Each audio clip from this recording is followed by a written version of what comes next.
You guys have stuck around.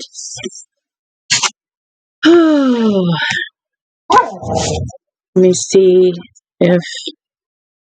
Oops. Let me let people know that do watch it. Alright.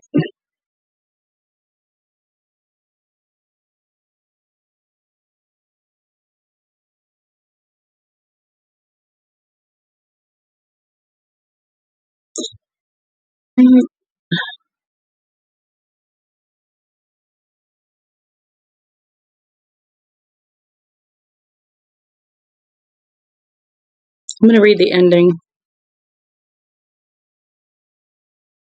This is what I'm going to do.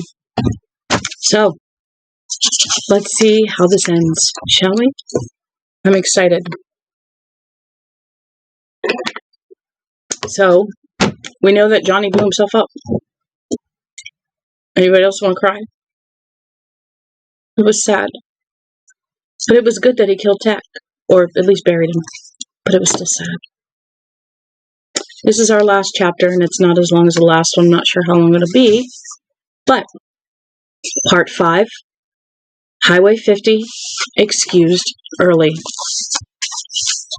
There were dead animals lying in a rough ring around the truck. Buzzards and coyotes, mostly. Steve visited them. He was all but eaten alive with a need to get out of here. The steep sides of the China pit seemed to loom over him like the sides of an open grave. He reached the truck a little ahead of the others. Cynthia and Mary were flanking David, each of them holding one of the boy's arms, although he did not seem to be staggering, and tore open the passenger door. "Steve, what?" Cynthia began. "Get in. Ask questions later." He butt-boosted her up into the seat. "Push over. Make room." She did. Steve turned to David. "Are you going to be a problem?" David shook his head. His eyes were dull and apathetic. But that didn't completely convince Steve. The boy was nothing if not resourceful. He had proved that before he and Cynthia ever met him. He boosted David into the truck, then looked at Mary. "Get in. We have to bundle a little. But if we're not friends by now..." She scrambled into the cab and closed the door as Steve hurried around the front of the truck, stepping on a buzzard as he went. It was like stepping on a pillowcase stuffed with bones. Ugh. How long had the boss been gone? A minute? 2? He had no idea. Any sense of time he might once have had was completely shot. He swung into the driver's seat and allowed himself just one moment to wonder what they'd do if the engine wouldn't start.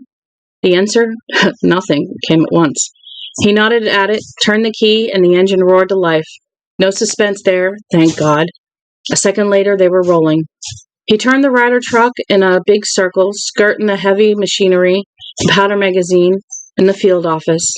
Between these latter 2 buildings was a dusty police cruiser, driver's door open, front seat area plastered with Collie Entrogen's blood.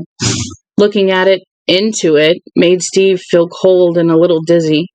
The way he felt when he looked. "Fuck you," Mary said softly, turning to look back at the car. "Fuck you, and I hope you hear me." They hit a bump, and the truck rattled terrifically. Steve flew up and off the seat, his thighs biting into the bottom arc of the steering wheel. His head bumped the ceiling. He heard a muffled clatter as the stuff in the back flew around. The boss's stuff, mostly. "Hey," Cynthia said nervously, "don't you think you got the hammer a little too far down your rock top, big boy?" A little too far down for your rock top, big boy." "No," Steve said. He looked into the mirror. Outside his window, as they began tearing up the gravel road, which led to the rim of the pit. It was a drift opening he was looking for, and he couldn't see it. It was on the other side of the truck. About halfway to the rim, they hit another bump, a bigger one, and the truck actually seemed to leave the road for an instant or two.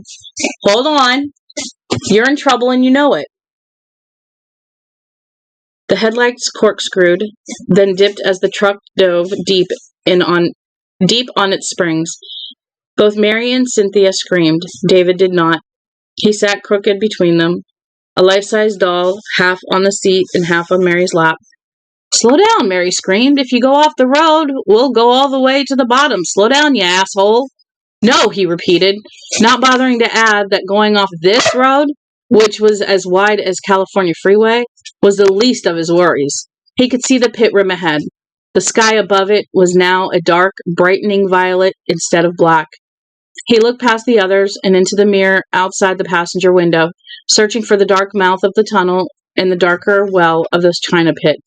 Can-tac in Can-ta, and then didn't have to bother. A square of white light, too bright to look at, suddenly lit up the pit floor. It lashed out of the china shaft like a burning fist and filled the cab of the truck with savage brilliance. "Jesus, what's that?" Mary screamed, throwing a hand up to shield her eyes. "The boss," Steve said softly. A heavy thud seemed to run directly beneath them, a muffled battering ram of sound. The truck began to shiver like a frightened dog. Steve heard broken rock and gravel begin to slide. He looked out his window and saw, in the dying glare of the blast, black nets of PVC pipe, emitters, and distribution heads slid down the pit face. The porphyry was in motion. China Pit was falling in on itself. "Oh my God, we're going to be buried alive," Cynthia moaned. Let's see," Steve said. "Hang on." He jammed the gas pedal to the floor. It didn't have far to go either, and the truck's engine responded with an angry scream. "Almost there, honey," he thought at it. "Almost there. Come on, work with me, beautiful. Be there for me." That battering ram rumble went on and on beneath them, seeming at one moment to fade, then coming back like a wave form. As they reached the rim of the pit, Steve saw a boulder the size of a gas station go bouncing down the slope on their right. And more ominous than the rumble from below them, he heard a growing whisper from directly beneath them. It was, Steve knew, the gravel surface of the road. The truck was northbound. The road was headed south. In only a few moments, it would collapse down into the pit like a dropped carpet runner. "Run, you bitch!" he screamed, pounding on the wheel with his left fist. "Run for me now! Now!" The Ryder truck surged over the rim of the pit like a clumsy, yellow-nosed dinosaur. For a moment, the issue was still in doubt. As the crumbled earth under the rear wheels ran out and the truck wallowed, first sideways and then backward. "Go," Cynthia screamed. She sat forward, clutching the dashboard. "Oh, please go. For God's sake, get us out of here." She was thrown back in the seat as the wheels found purchase again. Just enough. For a moment, the headlights went on stabbing at the lightning sky, and then they were rushed across the rim, headed north. From behind them, out of the pit, rose an endless fume of dust, as if the earlier freak storm had started up all over again, only confined to this one location. It rose in the sky like a pyre. 2. The trip down the north side of the embankment was less adventurous. By the time they were running across the 2 miles of desert between the pit and the town, the sky in the east was a bright salmon pink, and as they passed the bodega with the fallen sign, the sun's upper arc broke over the horizon. Steve jammed on the brakes just past the bodega at the south end of the Desperation Main Street. "Holy shit," Cynthia murmured in a low voice. "Mother McCree," Mary said, and put a hand to her temple, as if her head hurt. Steve could say nothing at all. Until now, he and Cynthia had only seen desperation in the dark, and through veils of blowing sand, and what they had seen had been glimpsed in frantic little snatches, their perceptions honed to a narrow focus by the mortal simplicities of survival. When you were trying to stay alive, you just saw what you had to see. The rest went by the board. Now, however, he was seeing it all. The wide street was empty except for one lazily blowing tumbleweed. The sidewalks were drifted deep with sand, drifted completely under in places. Broken window glass twinkled here and there. Trash had blown everywhere. Signs had fallen down.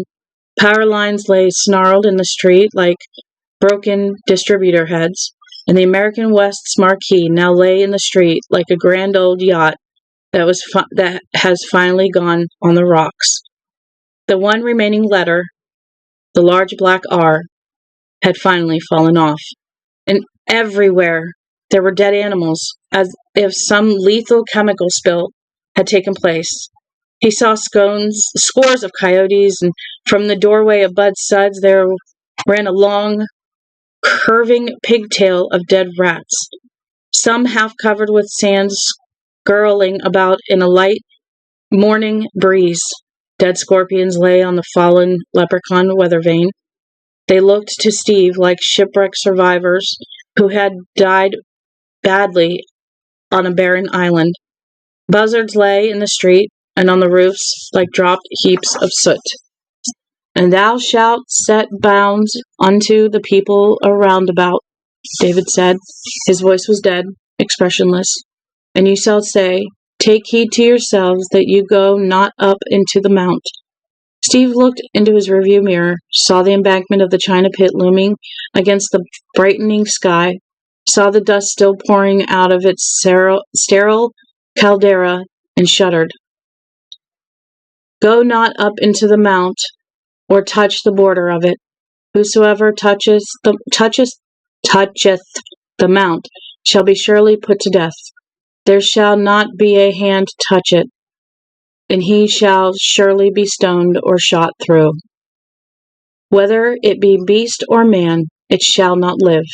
The boy looked up at Mary, and his face began to shiver apart and become human. His eyes filled with tears. David, she began, I'm alone. Do you get it? He came upon the mountain, and God slaughtered them all. We came upon the mountain, and God slaughtered them all. My family. Now I'm alone. She put her arms around him and pressed his face against her. Say, Chief, Cynthia said, and put a hand on Steve's arm. Let's blow this shithole of a town and find us a cold beer. What do you say? 3. Highway 50 again. Down this way, Mary said. We're close now. They had passed the Carver's RV. David had turned his face against Mary's breast again as they approached it, and she put her arms around his head and held him. For almost 5 minutes he didn't move, didn't even seem to breathe. The only way she could tell for sure that he was alive was by the feel of his tears, slow and hot, wetting her shirt. In a way, she was glad to feel them, thought them a good sign. The storm had also struck the highway, she saw, sand covering it completely in places. Steve had to wallow the rider truck through several drifts in low gear. Would they have closed it? Cynthia asked Steve once. The cops, Nevada Public Works, whatever. He shook his head. Probably not. But you can bet there wasn't much of anyone out last night. Lots of interstate truckers holed up in Eli and Austin. There it is, Mary cried, and pointed at the sun star twinkling about a mile ahead of them. 3 minutes later, they were pulling up at Desiree's Acura. Do you want to come in the car with me, David? She asked, assuming the damn thing will even start, that is. David shrugged. The cop let you keep the keys? Cynthia asked. No, but if I'm lucky. She hopped out of the truck, landed in a loose dune of sand, and made her way to the car. Looking at it brought Peter back in a rush. Peter, who had been so goddamn abruptly proud of his James Dickey monograph, never guessing that the planned follow-up wasn't going to happen. The car doubled in her sight, then blurred into prisms. Chest hitching, she wiped an arm across her eyes, then knelt and felt around under the front bumper. At first, she couldn't find what she was looking for, and it all seemed like too much. Why did she want to follow the rider truck to Austin in this car anyway, surrounded by memories, by Peter? She laid her cheek against the bumper. Soon it would be too hot to touch. But for now, it was still night cool, and let herself cry. She felt a hand touch hers, tentatively, and looked around. David was standing there, his gaunt, old too old-faced, hanging over a slim boy's chest in a blood-stained baseball t-shirt. He looked at her solemnly, not quite holding her hand, but touching her fingers with his, as if he would like to hold it. "What's wrong, Mary?" "I can't find the little box," she said, and pulled in a large, watery sniff. The little magnetic box with the spare key in it? It was under the front bumper, but I guess it must have fallen off, or maybe the boys who took our license plate took that too. Her mouth twisted and she began to cry again. He dropped to his knees beside her, winced as something pulled in his back.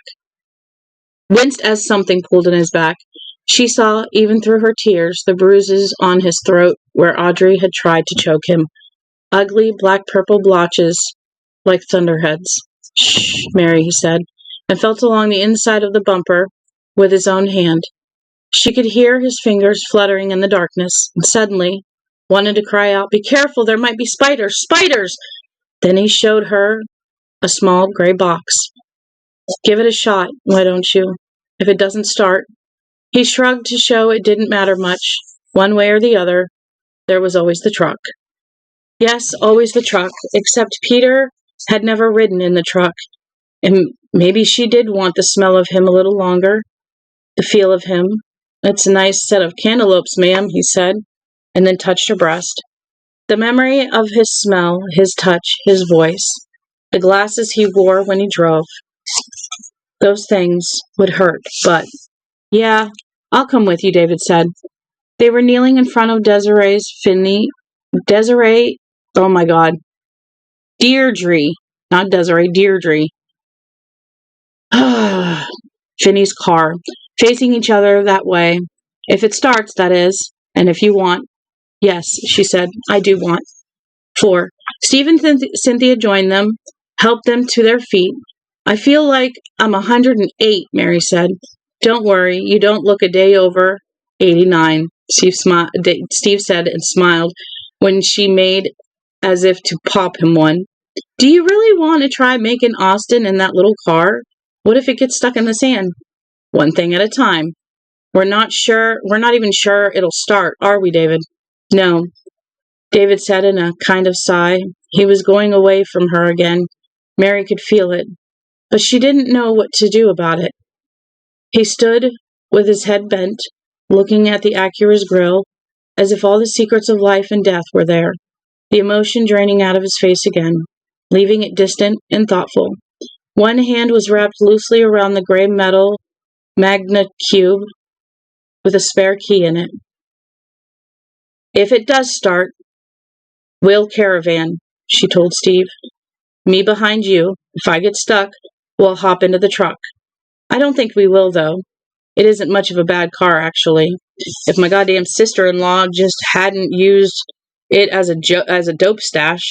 Her voice trembled and she closed her lips tightly. "I don't think we'll have to go far to get in the clear," David said without looking up from the Acura's grill. 30 miles, 40, then open road. Mary smiled at him. "I hope you're right." "There's a slightly more important question," Cynthia said. "What are we going to tell police about all this? The real police, I mean." No one said anything for a moment. Then David, still looking at the grill of the Acura, said, "The front part. Let them figure out the rest for themselves." I don't get you," Mary said. She actually thought she did, but wanted to keep him talking. Wanted him out here with the rest of them mentally as well as physically.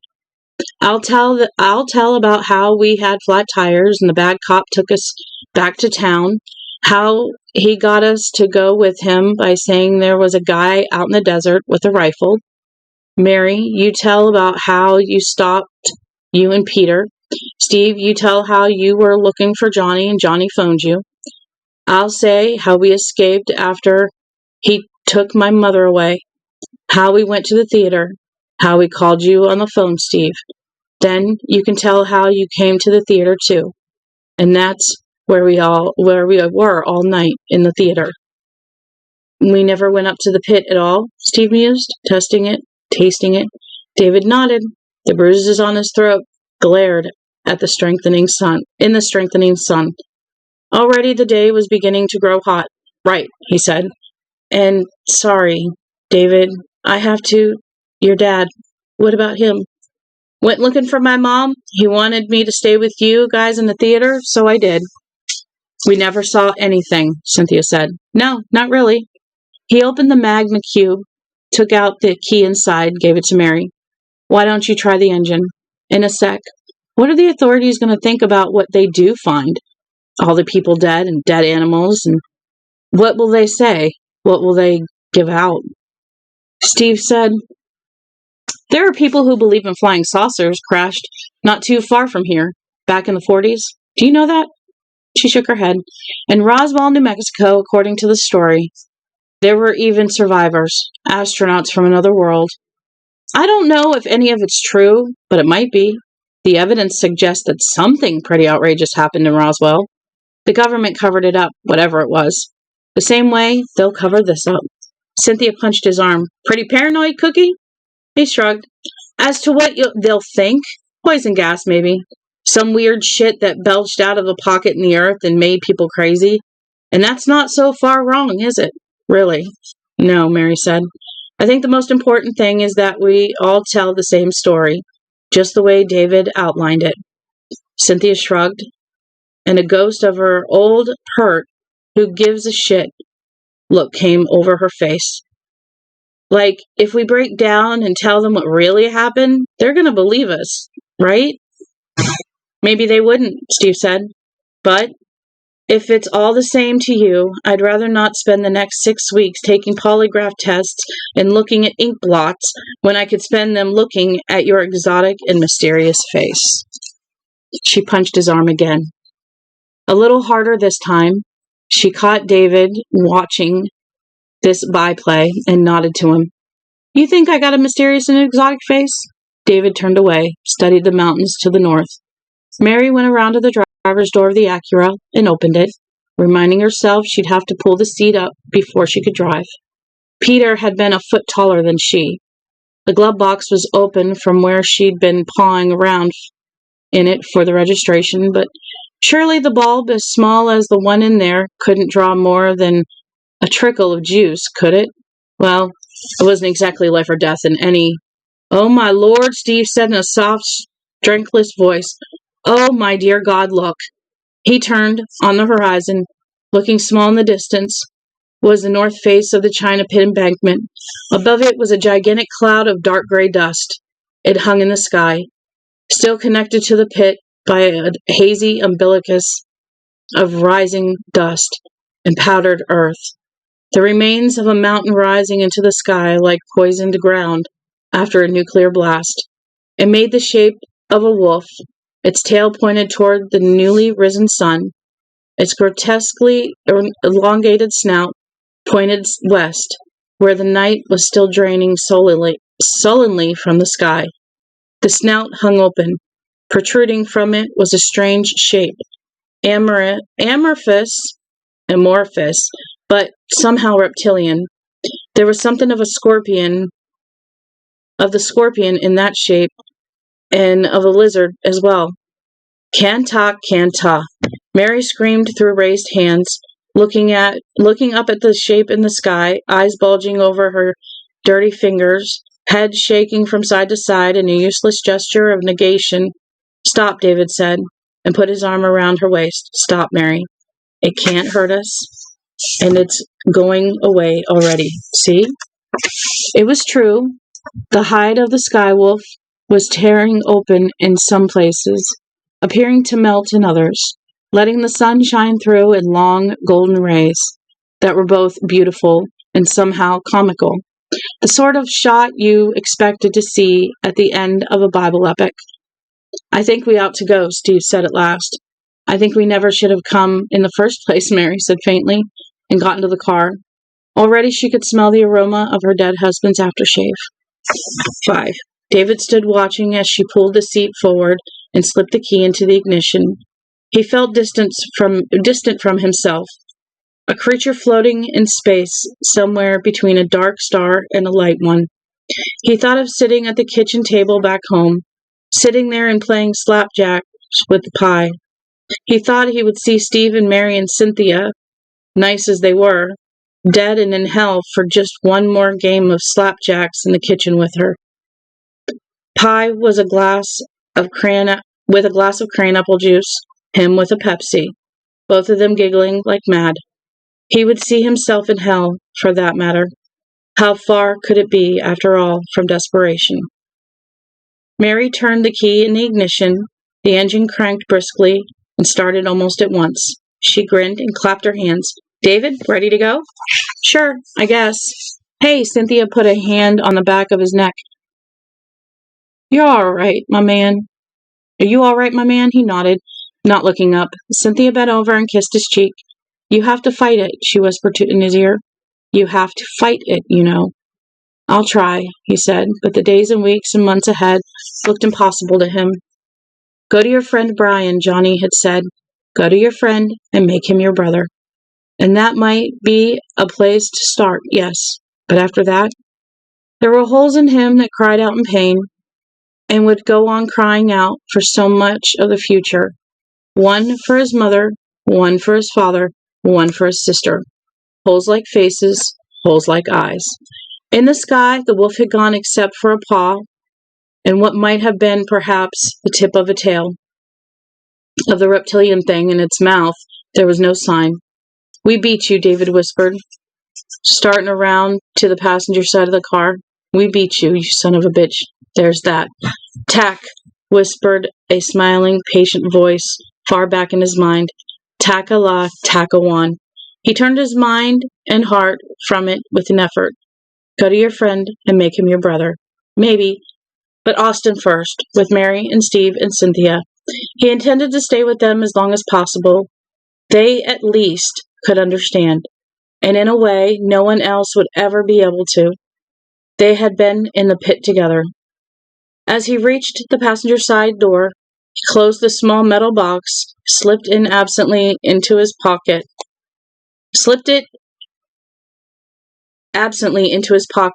He stopped suddenly, free hand frozen in midair as he reached for the door handle. Free-handed mid-air as it reached for the door handle. Something was gone. The shotgun shell. Something had been put in its place. A piece of stiff paper? David? Steve called from the open window of the truck. Something wrong? He shook his head, opening the car door with one hand and taking the folded paper from his pocket with the other. It was blue, and there was something familiar about it. Although he couldn't remember having a paper like this in his pocket yesterday, there was a ragged hole in it, as if it had been punched onto something, as if, leave your pass. It was the last thing the voice had said on that day last fall when he had prayed for God to make Brian better. He hadn't understood, but he had obeyed, had hung the blue pass on the nail head. The next time he'd shown up at the Viet Cong lookout, a week later or two, it had been gone. Taken by some kid who wanted to write down a girl's telephone number maybe, or blown off by the wind, except here it was. All I want is lovin', all I need is lovin'. Felix Cavalier on vocal. Most severely cool. No, he thought, this can't be. David? Mary, far away. David, what is it? Can't be, he thought again. But when he unfolded it, the words printed on the top were completely familiar.